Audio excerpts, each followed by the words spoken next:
Welcome. Today we're going to power carve a self-standing wood whale out of a piece of oak, firewood. I actually got this wood on Facebook Marketplace. Guy was giving them away.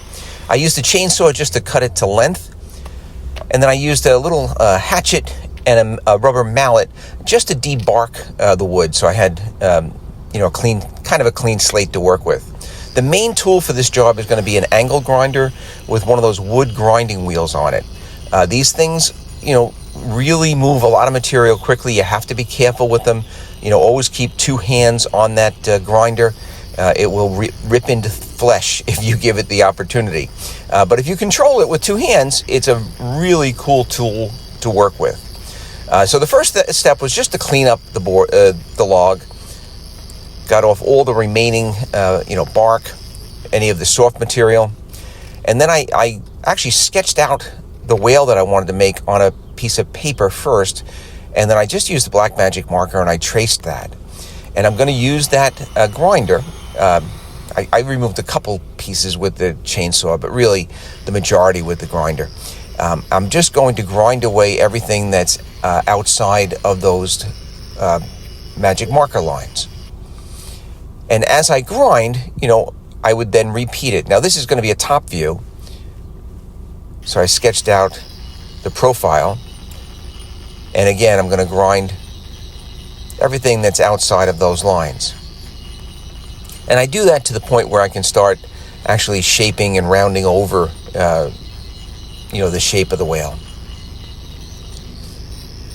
This is not difficult. It was a little bit more time consuming than I thought. This is the first time I've really carved with oak, so it's a lot harder than some of the pine that I've used before.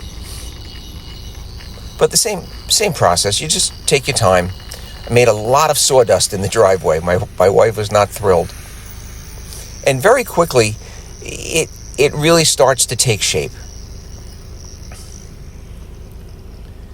Now you notice I made a little 2x4 stand just so I didn't have to bend over. You could do it on a tabletop or a worktop. I'm going to use that same tool to start to shape the side fins.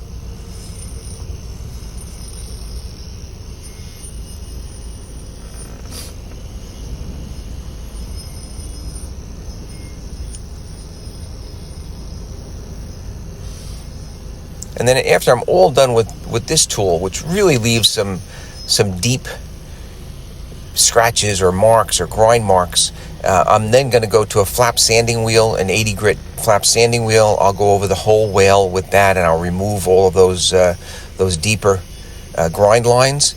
And then I'll eventually go to an oscillating sander with an 80 grit, and then to a 120 grit.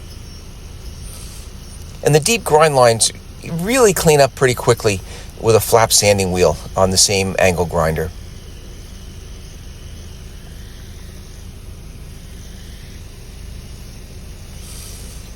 Now I'm also going to use that same tool to create the eyelid, so to say.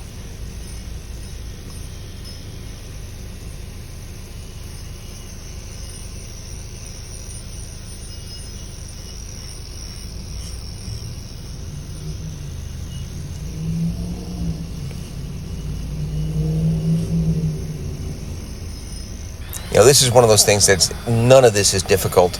You just take your time.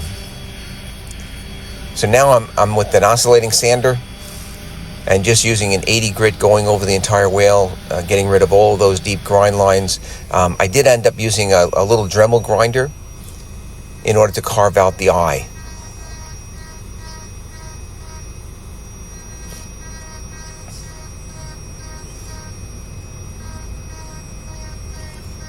And then once the eye is all, carved out, I will go back with a little wood burner and just darken the eye, with a wood burner. I wasn't sure whether I was going to stain this whale, a darker color, but I ended up just oiling it. I liked all the different shades in the wood. It's almost spalted. In order to cut out the shape of the tail, I just used the jigsaw. Now, if you had a bandsaw, you could certainly use a bandsaw for a lot of the shaping. I'm just using the tools that I have available.